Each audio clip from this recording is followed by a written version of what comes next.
Well, hello, everybody. We're excited to have you here. I'm Danielle. I'm the marketing manager for CollectiveSun. Thanks for joining our webinar. Today, I have the pleasure of introducing the Director of Sales at CollectiveSun, Nicole Withrow. She brings with over 2.5 decades of expertise in sales management, contract administration, and project fulfillment. But more than her impressive background, she's a true advocate for nonprofits and has helped hundreds of organizations on their solar journey to this day. How you doing, Nicole? I'm fantastic, Danielle, and thank you for that very kind introduction.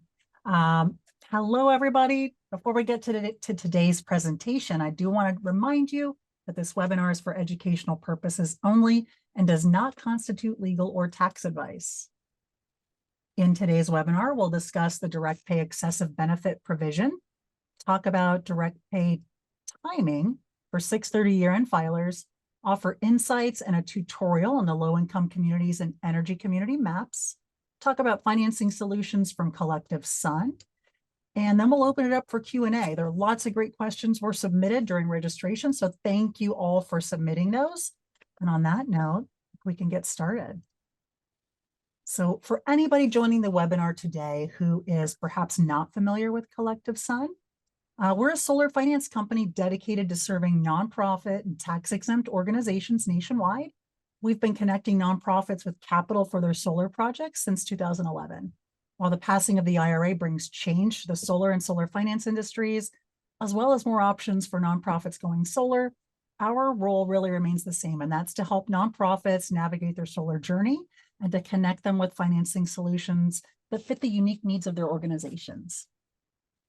In just the past 6 years, we've partnered with over 200 nonprofit organizations nationwide on their solar financing.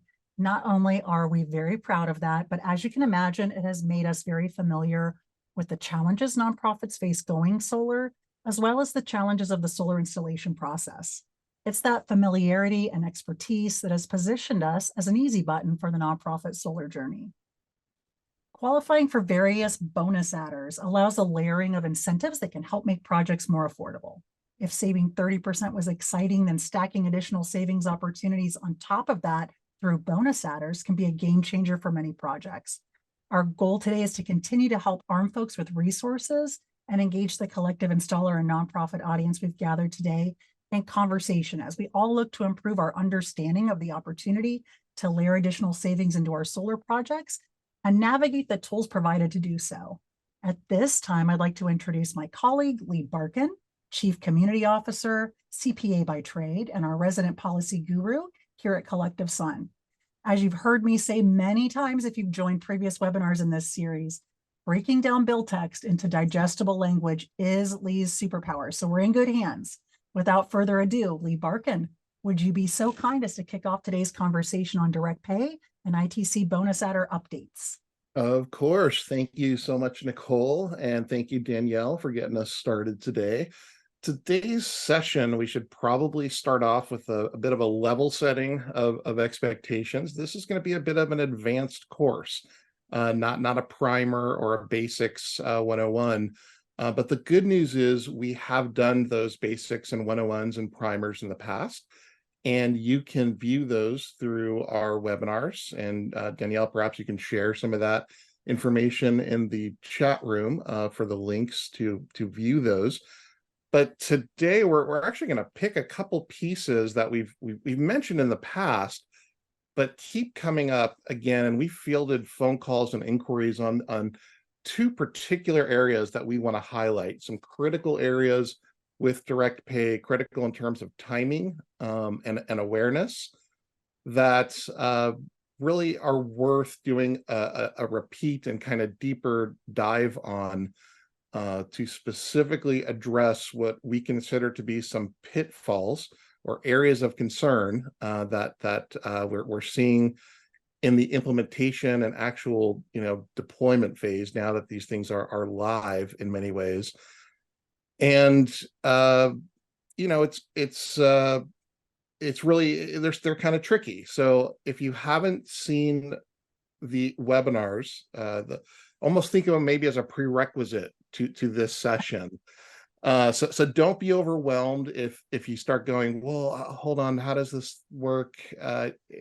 go back to those original webinars and do take the time to understand the basics, because today we're really going to dive into two separate areas specifically that have been problematic: the excessive benefit and then the timing with direct pay. And then we're going to do kind of a tutorial around the maps. The maps are fantastic. It's so cool to have maps that make a lot of this easier, but they're still kind of tricky. And we've noticed even internally, like we're there's some struggles with what exactly does this particular thing mean or that particular thing mean. So I think we're going to try to recreate a real-time kind of exercise to show you like how we navigate these, and hopefully that's a benefit to you as you're trying to find out if your organization is eligible or not. So in terms of that first problematic area with direct pay and excessive benefit. So direct pay, again, if you're not familiar with direct pay, go back and watch the webinar on direct pay. But I do want to point out where we are. It's November 2nd. Is that where we're at, Nicole? Yes, it is. I was going to help. You got it though. A+.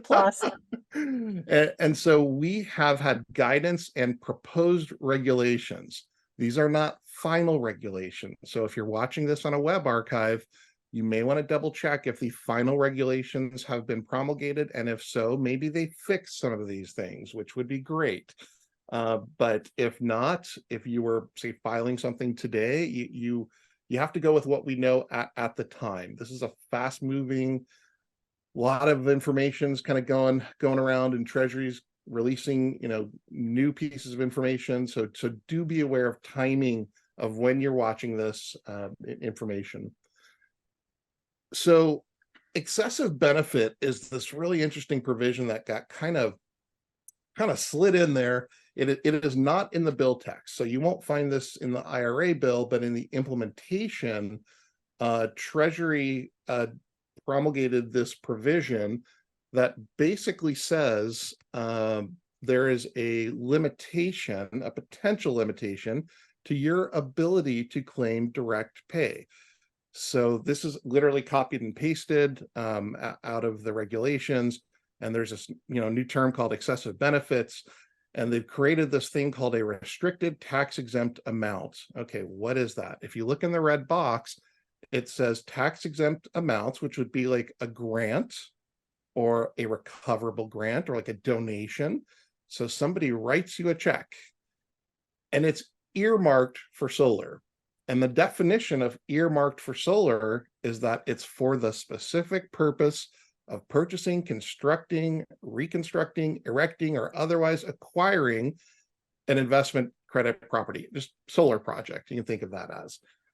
All right, so if you're a house of worship and a member of your house of worship writes you a donation check and they put in the memo for the solar project, well, you now have a restricted tax exempt amount.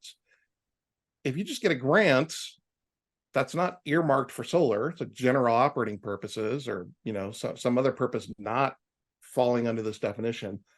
That is not a restricted tax exempt amount. So there's your first sort of indication that this is only for earmarked for solar funds. But what this rule says is that your ability to claim direct pay can be reduced to the extent that those grants earmarked for solar plus the direct pay amounts exceed the purchase price of the solar system.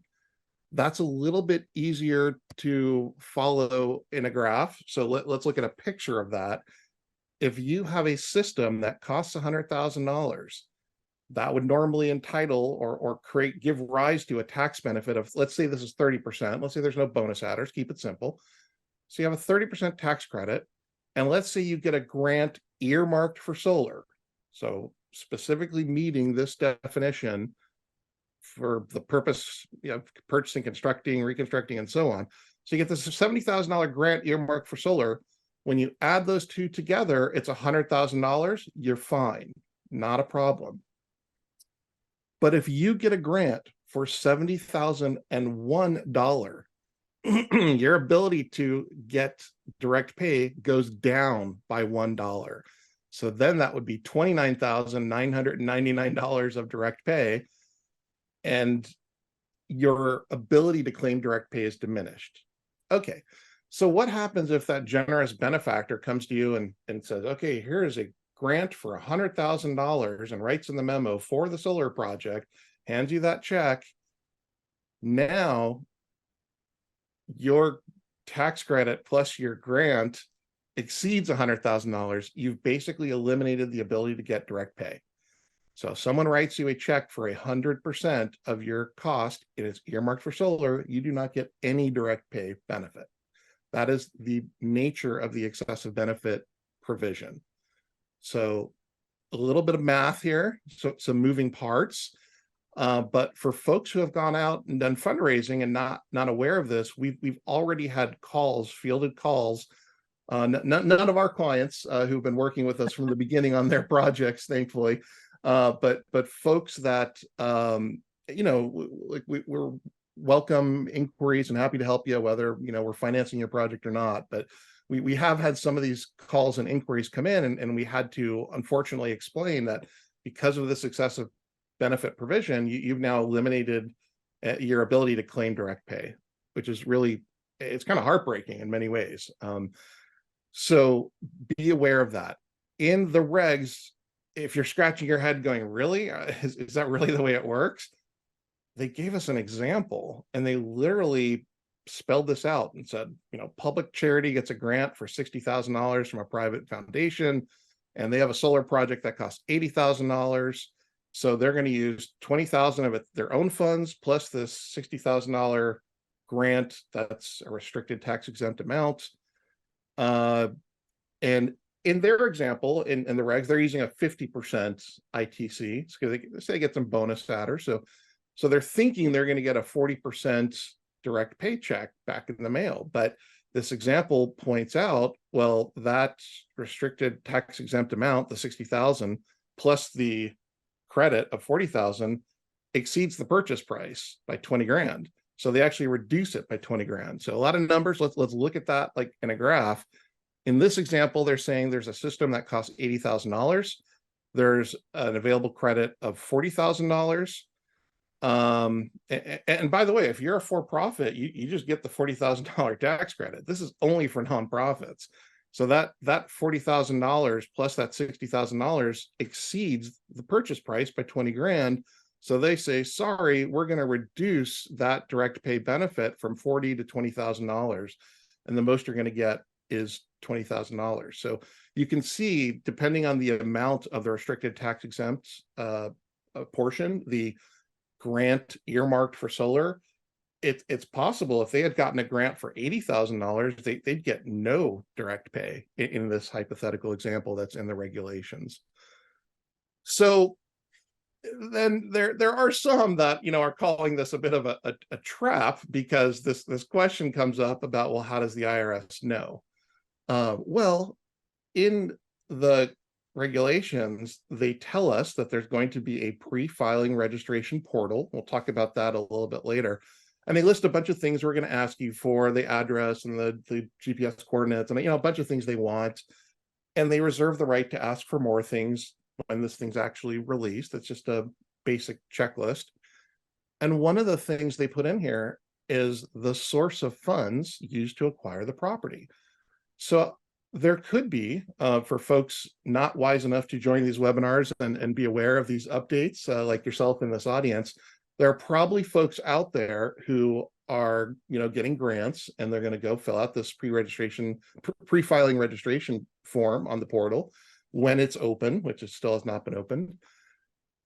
And they're going to say, yeah, we got a grant for 100% of the solar project. Where'd you get the money? We got a grant for the solar project. And then the Treasury may come back and go, this is an excessive benefit. So if you're not aware of this, they're clearly establishing in advance that they're going to ask you this question about where the funding came from. So that is problematic, potentially, depending on your capital stack. Now, thankfully for our solutions, this does not become a problem, because a loan is not considered a restricted tax exempt amount. A lease would not have this problem.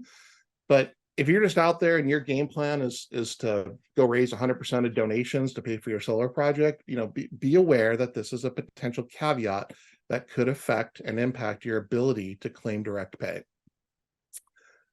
So that's number one of critical area we wanted to remind everybody and bring to your attention. The other one is with respect to timing. And there's a new question you're going to have to be asking yourselves about what is our year end? And by year end, I mean a tax year end. A lot of folks typically think that the calendar is January 1st to December 31st. They're correct. That's referred to as a calendar year. In the tax universe, you can also have something called a fiscal year, which means you start on a different date. So you might have a fiscal year that ends June 30th. So you go from July 1st all the way to June 30th. If you've been working in the nonprofit space for a while, you might realize that a lot of nonprofits have a 6/30 year end, a June 30th year end. And you might wonder, why is that? And while I don't have any official evidence, I can share with you an anecdote that, coming from the public accounting world myself, working, Ernst & Young and doing public company SEC company financial audits. In the accounting universe, you have something called a busy season. And the reason you have a busy season is because public companies all have a mostly, not all, but mostly have a 12/31 year end, and they have statutory filing deadlines. They have to file with the SEC within a certain number of days. That means if you're in that universe as a public accounting service provider, you have a busy season, which is the first couple months at the beginning of the year. And busy seasons are typically, mandatory 60-hour work weeks, but typically 70 to 80-hour work weeks. And then you have a lull in the summertime. They say you're on the beach, you have underutilized resources. And I imagine a nonprofit at some point in time went to their accounting firm and said, gosh, these fees are kind of expensive. Could I get a discount? And some accounting firm probably said, well, we're really slow in the summertime. We would be willing to discount this if you had a 6/30 year end. So now, I don't know if this ever actually happened, but I'm just sort of making this up. But over time, a lot of nonprofits switched to these 6/30 year ends. And from a utilization perspective, as an accounting service provider, it kind of evened out your staffing a little bit more. So you still had this heavy busy season, but you didn't have nothing to do during the summer. You sort of filled it in with some, nonprofit work or other things that had a fiscal year that was different than a calendar year. So why am I telling you all this stuff? It's because I think everybody assumes that nonprofits have a 12/31 year end, and a lot of them don't. And you really have to think about that, because a solar asset is placed in service in a tax year.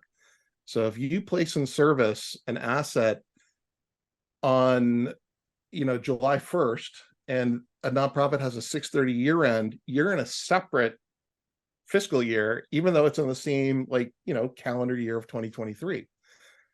So let's take a step back and talk about the direct pay timeline. There were lots of questions about this. It's worth repeating. I'm using the example here of a calendar year.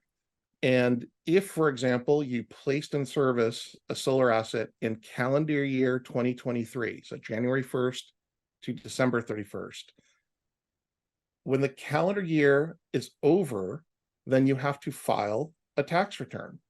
And direct pay is going to require a tax filing, a Form 990T, for nonprofits. Even if you're a religious organization that is exempt from filing a 990, you'll still have to file a 990T form to claim this direct pay benefit.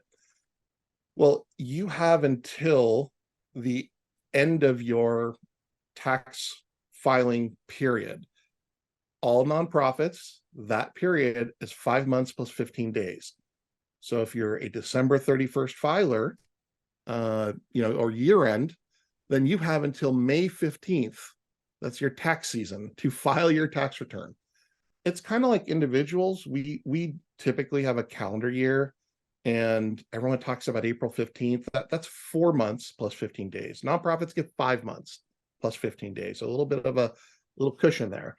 But what happens is you can file an extension, just like with your personal returns. A nonprofit can file an extension. The form you got to fill out, you get 6 months of additional time. And then once you've submitted all that, then there's a kind of a waiting period. We still don't know exactly how long it'll take to get that refund check. This is brand new. It's never been done before with direct pay, so there's a lot of unknowns. But you add up all of this time. I mean, if you place a system in service in January, you have to wait till the end of the year, then you have to file. And the regulations went out of their way to say, even if you file, in January, we still don't consider that until the date your tax return is due, which is May 15th. So you're still going to wait 5.5 months before they'll even recognize that, to process your refund.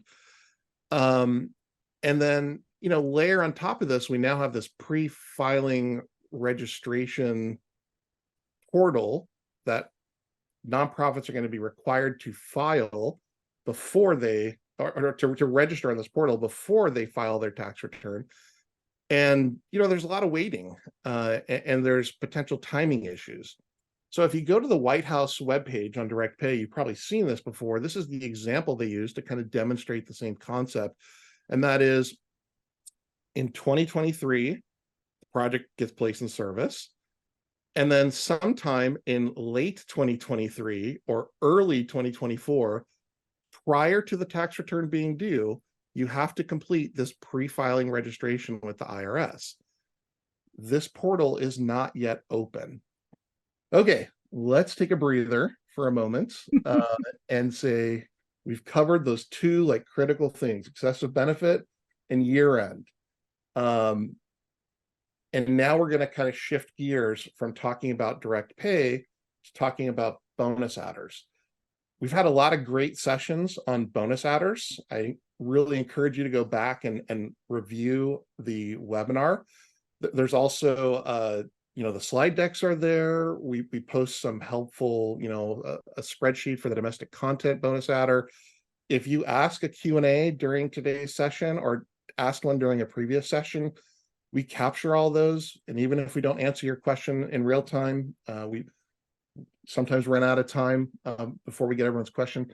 We'll go back and answer those and put them in the Q&A, and then we'll publish them on the same page where the webinar is. So there's lots of really good resources and information there. But when it comes to eligibility and maps, we are really lucky that NREL has put out maps that simplify a lot of this and let you just put in an address. But there are some complexities under the hood about what data sets are being used, which tie directly to the provisions that were created in the regulations. And we want to take a moment to kind of explain where some of those challenges have been.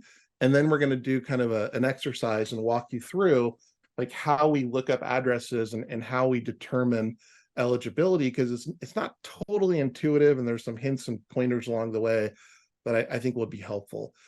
So first up, the low-income communities bonus adder.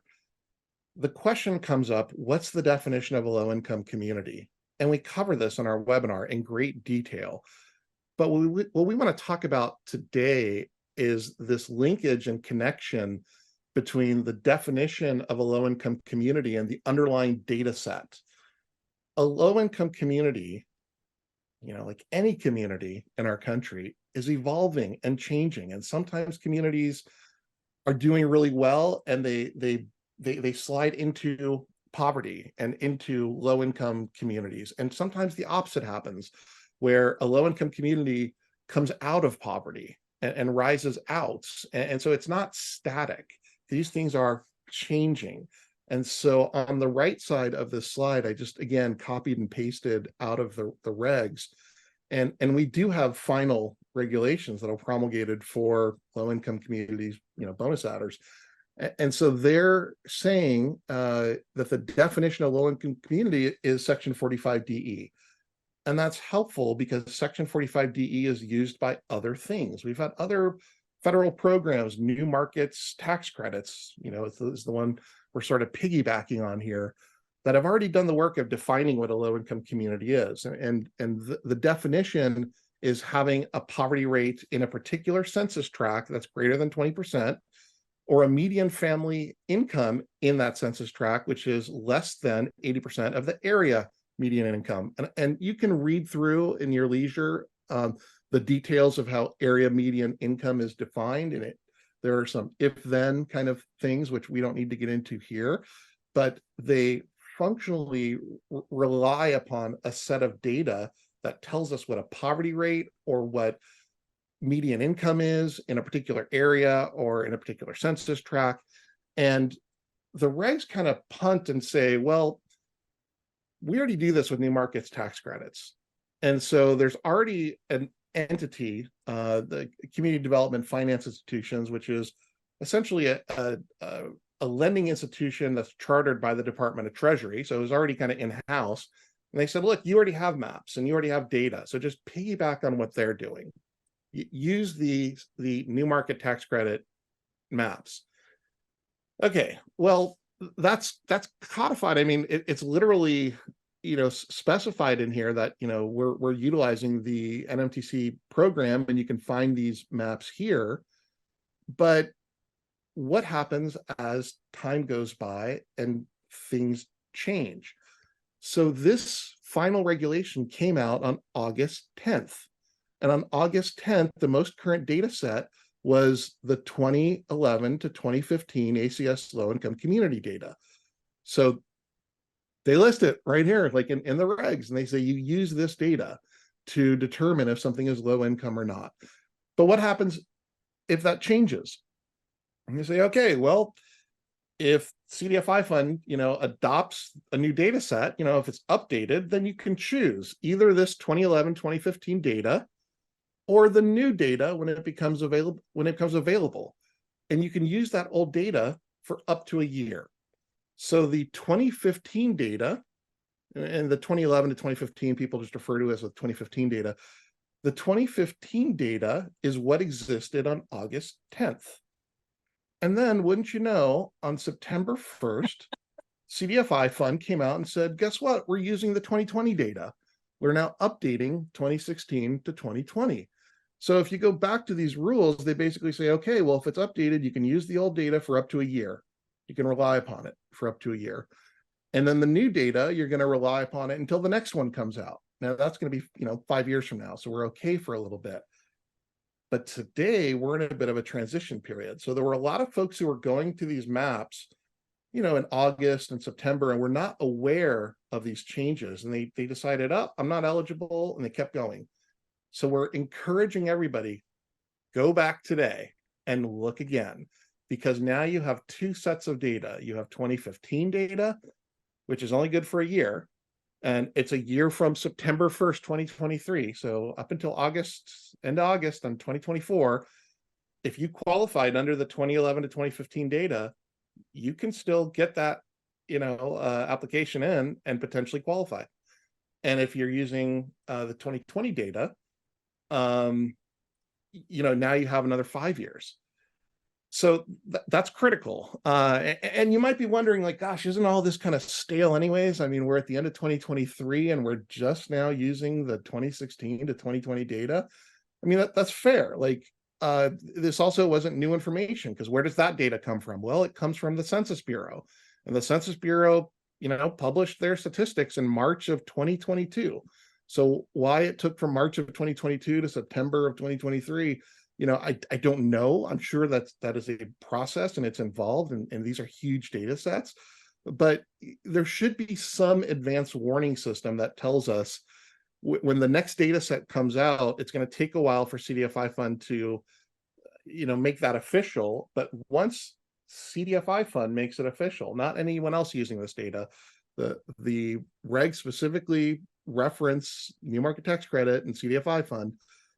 They're sort of the authoritative source. That's when you can rely upon the new data set. And we'll do a mapping exercise to show you what this looks like kind of in practice.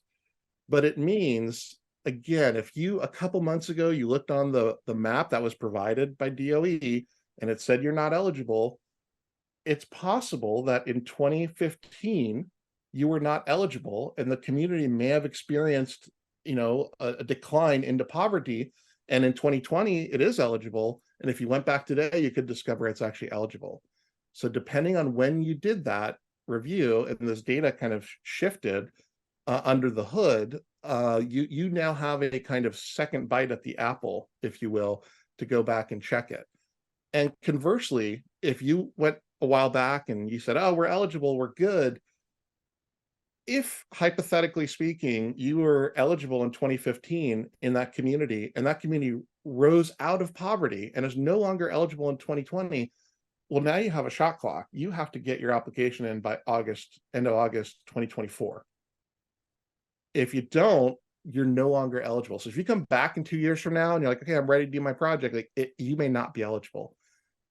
It's also possible that a community was experiencing poverty in 2015 and 2020.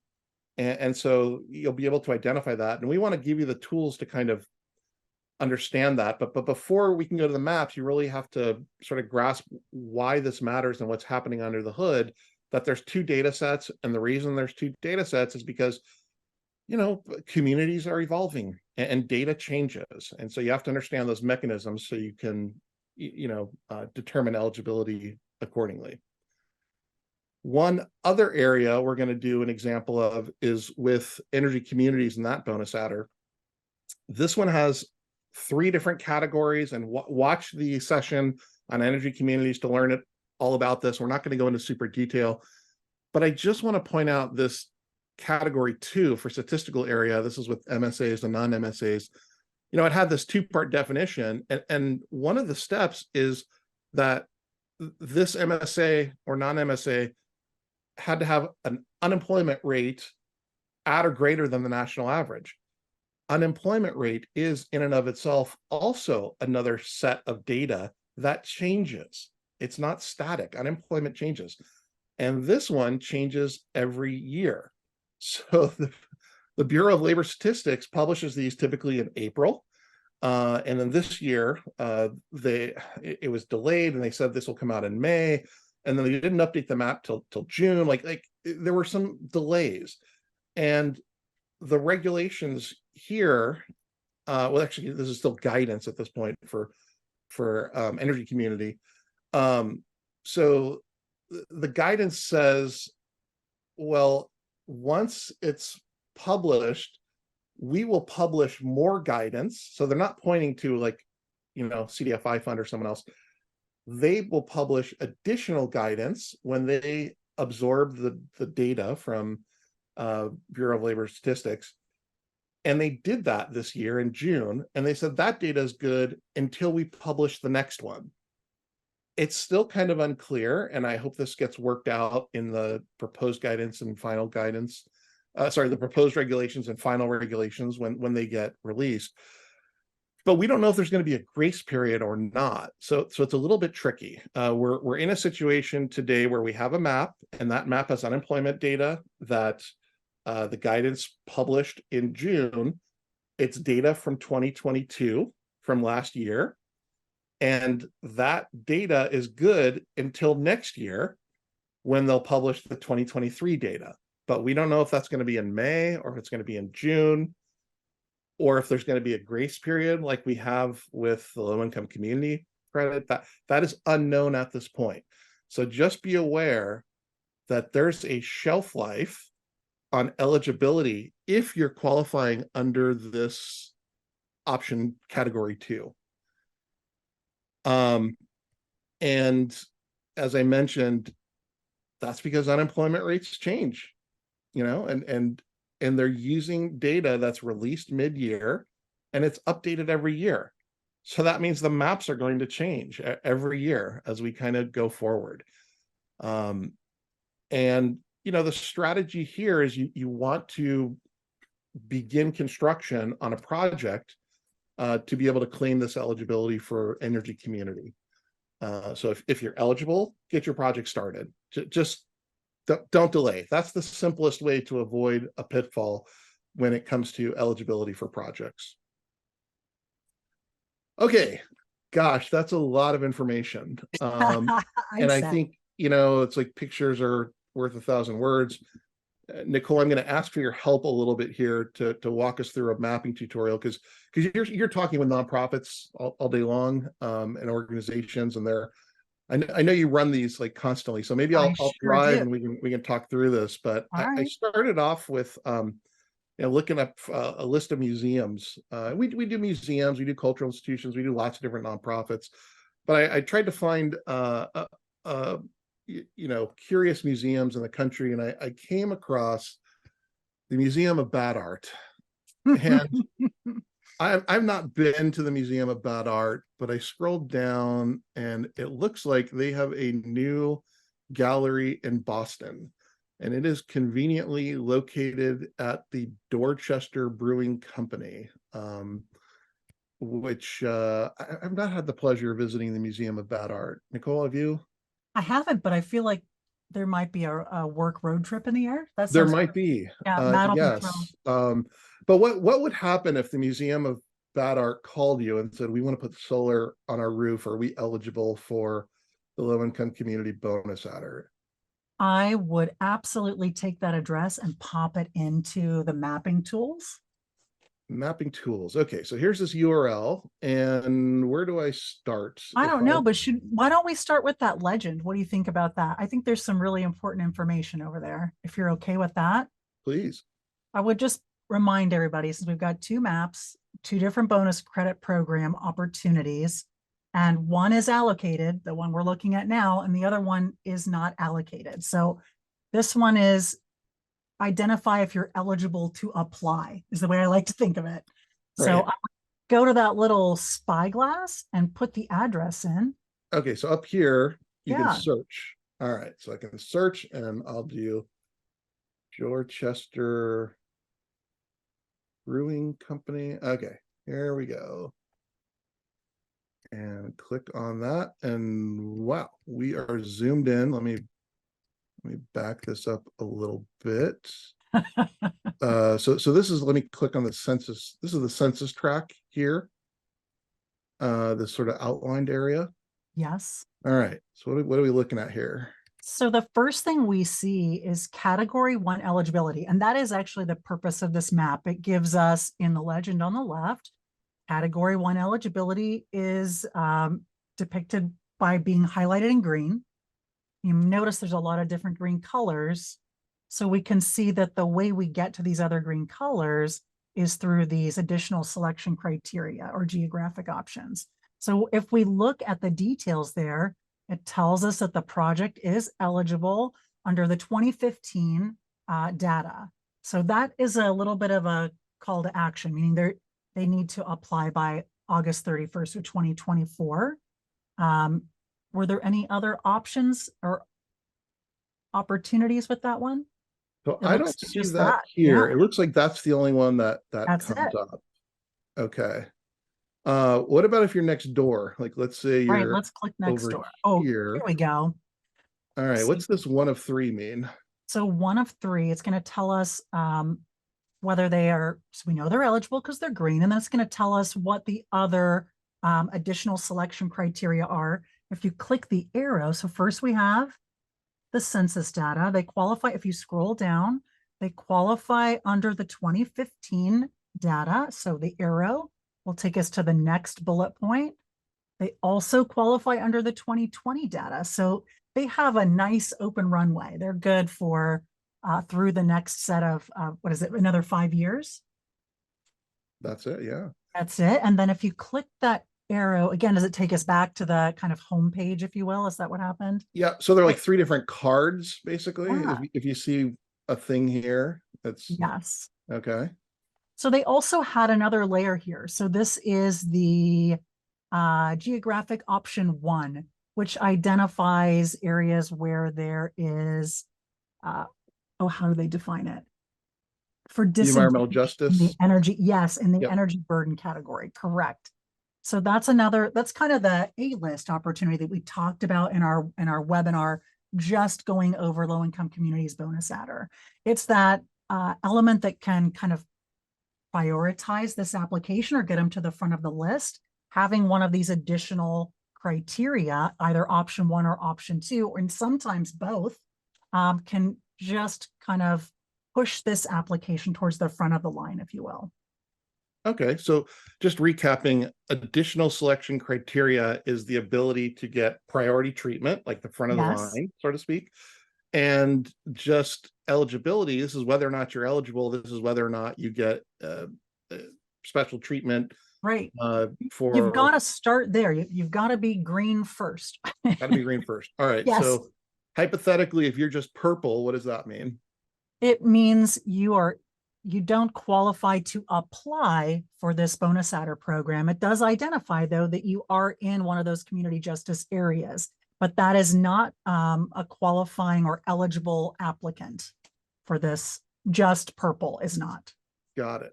Okay. And so I guess that happens because this criteria is based on census tracts, and this is based on counties, and this is based on another item. And so they're Right. not like perfectly overlapping in their unit of measure.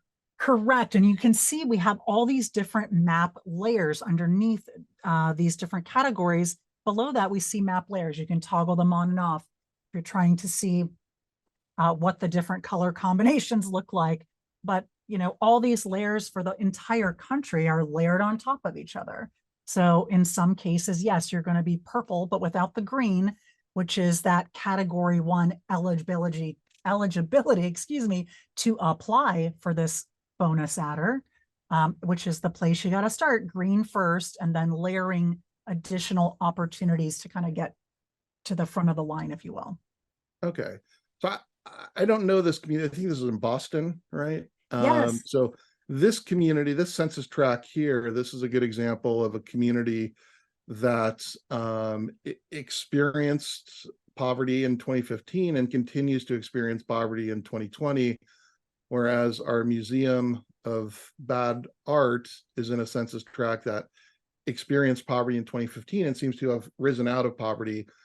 In part, I don't know if that's connected to the Museum of Bad Art, but the community is on the it's changing in this community, and I guess you could sort of poke around at different communities nearby and see other kinds of scenarios as well. Right. Even just hitting that home button just to the left of where you are, and just looking at the entire US and seeing like the disbursements of colors across the country, you can see, various shades of green. You see where there's just purple and no green involved, but really you could click on any of those different color variations and dig a little deeper and be able to see, what applies in those particular regions or tracts. So takeaway here, if you're just purple, before you get excited that you're eligible, you're not eligible if you're only Correct. purple. Okay. Excellent. Anything else on here that we should take a look at? Say the darker the green, just for anybody that's like, why are there so many variations? To me, that represents a lot of layers of the map overlapping, which is good if you're trying to identify an opportunity to qualify. So if that comes up and you're like, why is my customer so green? Just know that green is good. You can see the other opportunities, but you do want to look, whether you're looking for yourself as a nonprofit or you're looking for a customer, you want to make sure you're aware which census data is being used, so you know if there's a timing constraint, and also just to identify if there are opportunities that may make this a better candidate for this allocated adder than others, just so that you're aware. Awesome. So I think one of the key takeaway steps here is, when you find your census tract, don't just look at the information in this box, but also look at, do you see something that says one of something, one of two, one of three? Right. And then look at each of the cards to understand all the overlapping components of that particular census tract. Exactly. And just a couple side notes. I know we could probably talk about this map for an hour straight. This is to identify category 1 eligibility and those 2 geographic options, additional selection criteria.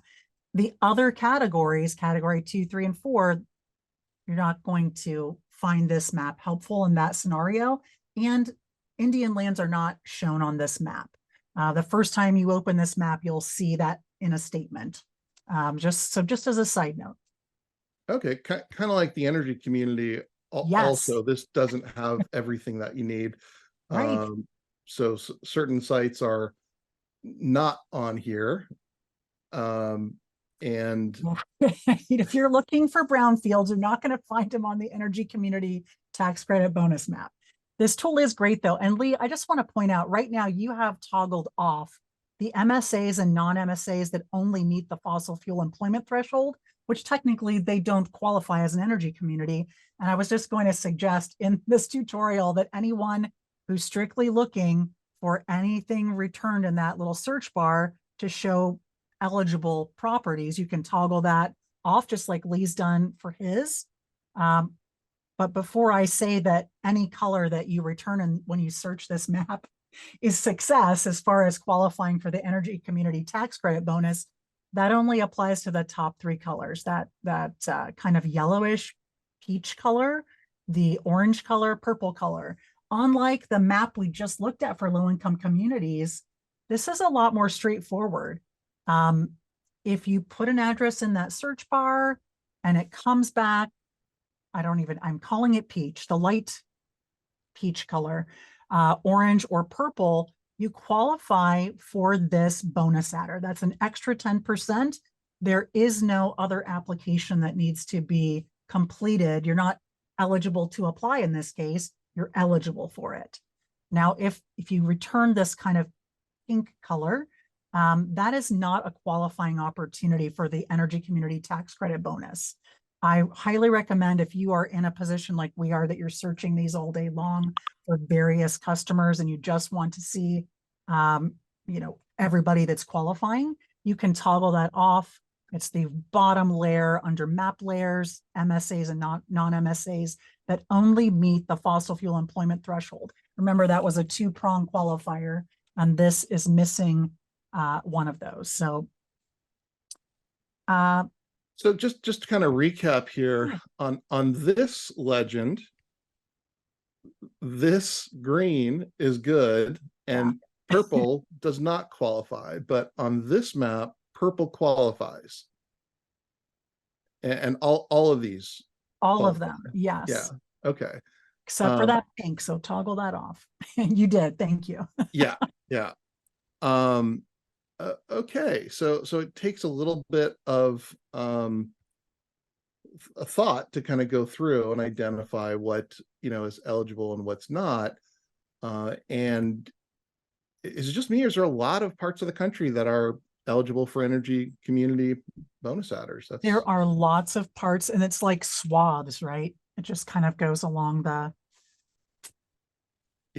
chunks of the country. Big opportunities there for folks to layer some additional savings in if their installation address for their project is located in one of these areas. Okay. And this map, you have sort of 2 bites at the apple with 2015 or 2020 data. The 2015 data is going to expire on end of August. And this map, this employment data, if you're going to qualify under the fossil fuel employment category, that's good until the next one is published, which we think will be May or June of next year.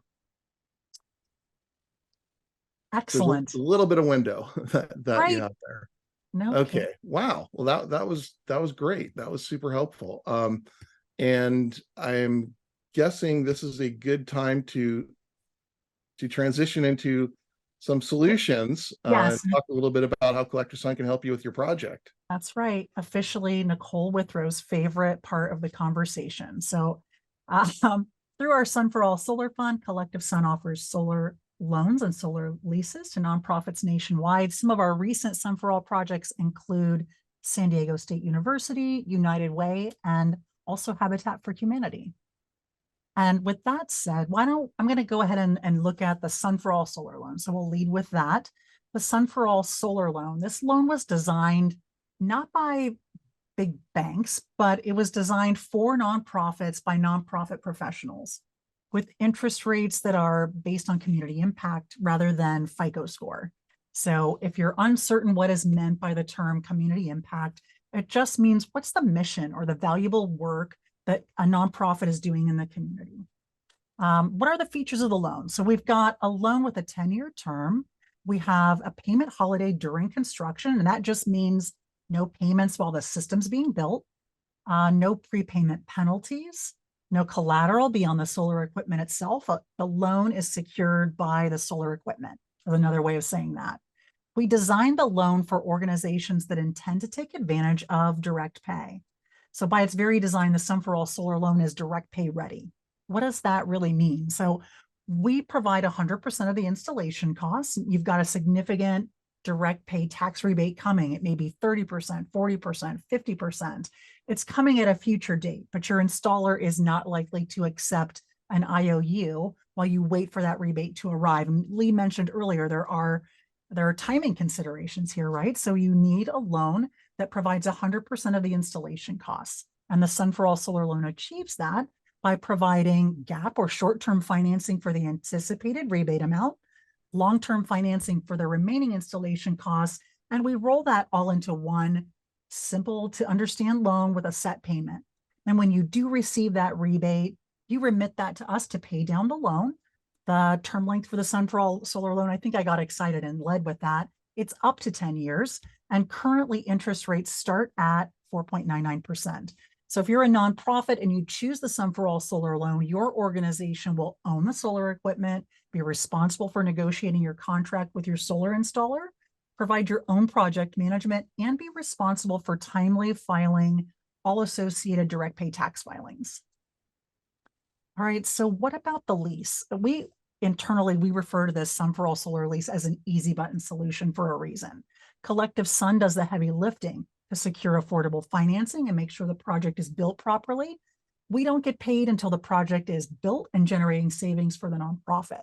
So when you choose the Sun for All solar lease, we will do the work to select and vet a qualified solar installer, handle the solar installer contract negotiations and management, take care of construction management, including the review and verification of contractor milestones, secure lien waiver and releases to protect our nonprofits against construction liens, manage construction payments to contractors, subcontractors, material suppliers. And with the lease, there are no application fees, setup fees, or fees of any kind, no hassles for nonprofits dealing with tax credits, understanding direct pay tax filings, or any IRS filings. The lease has a 20-year term with a simple monthly lease payment, 1.9% escalator annually. For folks that are interested in an early buyout option of a lease, we do make those available at the end of years 6, 10, and 15 if that's of interest. And of course, with the lease, full operations and maintenance are included. So now that we've talked about kind of the features of the loan and the lease, how do you kind of decide what makes the most sense for your organization? Start with some practical questions to which there really are no right or wrong answers here, by the way. This decision is going to be something that resonates internally with the culture and resources of your organization. So ask yourself these 3 questions. Do you have in-house construction management expertise? Often we see large nonprofits do indeed have them, but many other nonprofits are functioning with volunteer staff that's already bandwidth constrained and do not have construction management expertise, let alone the time to manage a project installation. Are you comfortable bearing construction risk? Solar installations are construction projects and things can indeed go wrong. Is your nonprofit prepared to navigate that and to bear that risk? Are you comfortable bearing long-term ownership risk? So if you purchase the system directly, your organization is then responsible for the long-term costs associated with owning and operating a solar system. When you lease a solar system, CollectiveSun bears the risk of ownership and is responsible for operations and maintenance costs. I think it's also worth mentioning that there are, of course, additional considerations when you're going through this process of trying to determine what's the best solution for your organization. It's not going to be an apples to apples comparison when you compare a loan to a lease. It's more akin to, do we buy a lawnmower and mow the lawn ourselves, a DIY approach, or do we hire a professional landscaper and let an expert do that work for us, easy button solution. Not to oversimplify it, because I know there a lot of thought will go into this decision for each of your organizations. Nobody's going to know better than you what solution is the right fit for your organization. Nonprofit solar financing is definitely not a one-size-fits-all conversation, and no singular solution is going to fit every nonprofit. But because of that, we're excited to have options so that you can choose the one that suits you best. Lee, before we jump into Q&A, did you have anything you wanted to add on the loan or the lease, or making sense of which option might be the best fit? I thought you did that really well. I just want to play timekeeper here for a moment, Sure. remind everybody that we my are word. at time, and this session is being recorded. So if you have to go to another meeting, totally understand. I think we're going to go into bonus round here Yes. and move into Q&A and get some questions out. But totally understand if folks need to step away into other obligations. The session's being recorded, and in a day or two, you will get a link so you can watch the entire session, and in addition, have Q&A and other resources will be provided in that email. So with that, we probably want to jump into some Q&A. Absolutely. And I've got some questions to lead with here. Lee Barkin, are final details announced by the IRS? So that is an it depends question, and it depends because final details for what? So we're at different places with direct pay and with domestic content bonus adders and low-income community bonus adders and energy community bonus adders, and these are coming out sort of drips and drabs from Treasury. So not everything is available and finalized. Some things do have more information than others, but it really depends on which one you're talking about. Can homeowners use the low-income community adder directly? If not, what type of organizations can? So the short answer is no. Unfortunately, homeowners, residential solar is not eligible to receive bonus adders of any kind. So bonus adders were written into Section 48 and others in the tax code on the commercial side, and all the residential tax benefits are in Section 25D, so they're totally separate. And unfortunately, that means if you're a residential customer, you cannot get a bonus adder for being in a low-income community, an energy community, or domestic content. However, this is where a third-party ownership model can access those benefits and enter into a lease with you. And I'm very excited to share with you that we have soft launched our residential low and moderate income community, our LMI community residential leases. They have not officially launched yet, but we have soft launched them. And so if you're interested in bonus adders for residential and how to access those, we do have a solution for you, and please reach out. I tried to make confetti come up, but there's no option for that. So, do these incentives apply to commercial solar thermal for industrial processes? Okay, so there is another, it depends, because are we talking about direct pay? Are we talking about a specific bonus adder? But to give you some tools, when you go through the regulations, they don't say this is good for solar thermal or this is good for PV. What they say is this bonus adder applies to this code section. And then you have to go to that code section and see what the definition is and eligibility is for. So for this particular one, I can tell you, if we're talking about like the low income community bonus adder, they had a more narrow definition. There were three different components. Either it was solar, wind, or small wind, but they specifically referenced the section number 48A, 3AI, and in that section it'll say specifically, and I can tell you that yes, in that section it is both generating electricity and heat or cooling. So solar thermal would be included, for example, for one of these bonus adders. But you got to look at the detail, the fine print, because there's exceptions to that. Because if you're using solar thermal for heating a swimming pool, that for some reason disqualifies you. So the way to answer these like really specific questions is to go back into the regs for the bonus adder you're interested in, or for any section, or direct pay for that matter, and then look at which code sections are referenced as eligible, then go to that section and see if you meet the definition. Hopefully that gives you some tools to kind of figure that out. Another example would be direct pay. Direct pay's got a dozen or 13 different things that includes eligibility. So there may be EV chargers that could be, the section 30C, which is different than the solar, PV stuff we were talking about. But it ultimately has to be a search of the regs and identifying the code sections and then going back to the code section and identifying eligibility there. Excellent. For direct pay, will the IRS open a portal like for low-income adder, or will it be a submission with a nonprofit's 990 or another filing? So yes and yes. There will be a submission, a 990T, and there will be a portal at a date yet to be determined. It's listed as late 2023 on the website. But I don't know, it's already kind of late 2023 in a lot of ways. Right. So we're waiting for when that comes out. There will be a pre-filing registration process, which will provide some information that then will have to go on your form. So you're going to have to do both. Excellent. All right. Calculate makers accelerated depreciation. Can a for-profit take 100% the first year? So, I mean, that makers and depreciation, if you're talking about a for-profit, I think the reference here for 100% is bonus depreciation. Bonus depreciation is phasing out. So last year was 100%.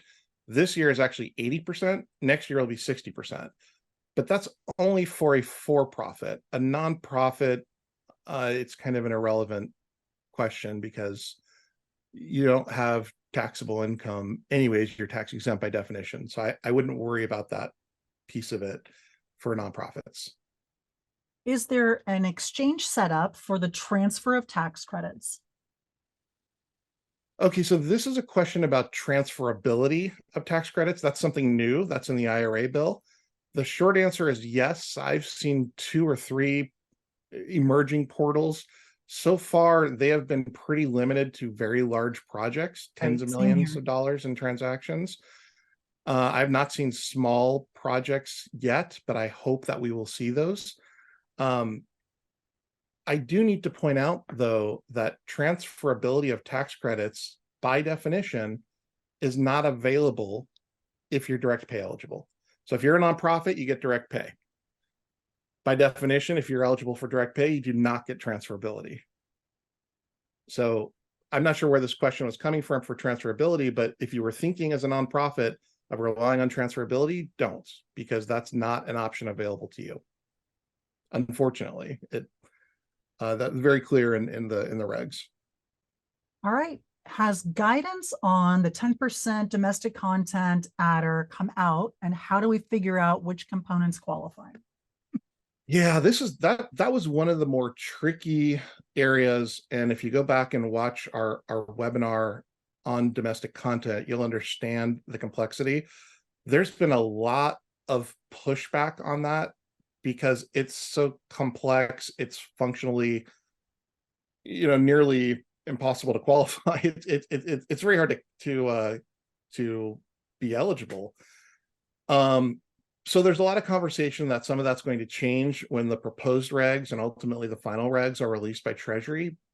But right now, no, the current state of affairs as of November 2nd is what you'll find on our webinar that we did a couple months back. That's based on the guidance for domestic content bonus adder. All right. Let's see here. Are renewable energy credits, REC payments, considered grant money and need to be included in the benefit calculation, specifically a 15-year REC contract with RECs paid in the first 7 years and based on energy production, not project cost?